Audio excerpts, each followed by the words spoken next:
যারা বাপ্পার নামে কোরবানি দেয় কিন্তু তার কোরবানি দেয় না। তো বলে বাপ্পার নামে কোরবানি দিত না, অবশ্যই দিব। বাপের যদি একটা লুঙ্গি লাগে এর লাগে কি ফুতের লুঙ্গি কিনতো না? কথা কন না কেন? বাপের যদি একটা জামা লাগে তো এর লেগে কি বাপের জামা আমি দিছি দেখা আমি আর খালি গায়ে আটমু নাকি? তো তাহলে এটা কথা হইলো কোনো?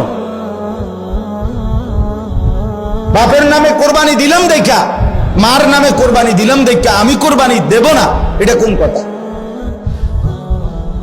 ছেলেটার দোকান অথবা ছেলেটা ঢাকা কাজ করে, চাকরি করে, যেটাই করুক, তে বাইতাইয়া তার কাছে কিন্তু টাকা আছে 60,000-এর বেশি, কিন্তু বাইতাইয়া মাতে না, তার বাপের হাতে টাকা 10,000 দিয়া দেন আপনি কোরবানি দেন, বুঝতো না খাওন আপনার নামে দেন, আপনি মুরব্বী মানুষ, আপনি মরিয়া গেলে আর পাইবেন কোরবানি।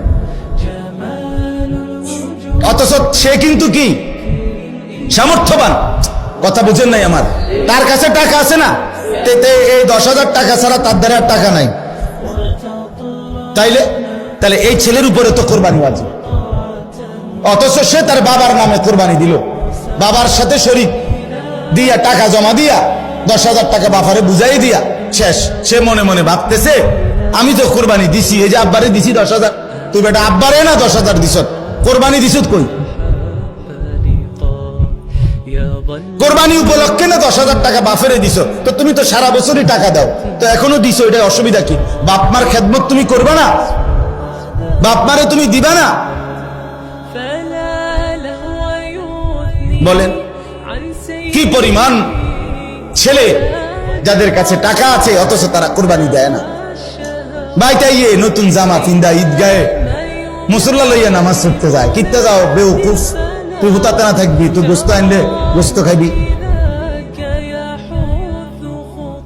আরে বেটা তোরের বেটা ঈদগাহ যাইতে কইছে কে বেটা?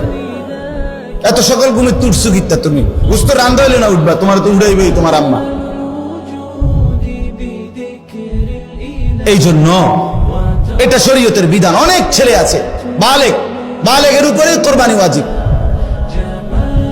অনেক ছেলে আছে ঢাকা, চিটাগাং শহরে, বন্দরে চাকরি করে, ব্যবসা করে, তাদের কাছে টাকা আছে, এতে অনুমনে করে আমি কুলায় ন।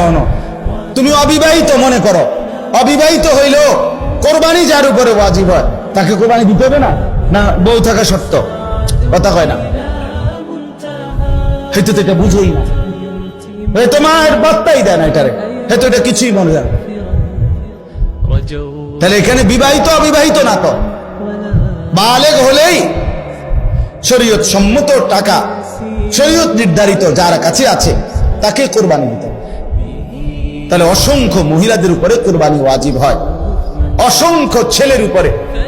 ছেলেটাই অল্প বয়সী 18 বছর 20 বছরের ছেলেরে বিদেশ পাঠাই দিছে, তোলা বিদেশ থেকে টাকা পাঠায়, বছরের পর বছর বাপ্পার নামে কোরবানি হয়, অথচ তার কাছে আরো টাকা আছে। তাহলে ওই টাকাগুলোর কারণে তো তার উপরে কোরবানি ওয়াজিব। এই জন্য দয়া করে বাপ, আরো অনেক মাসালা আছে, আমি শুধু বুঝায় বলবো।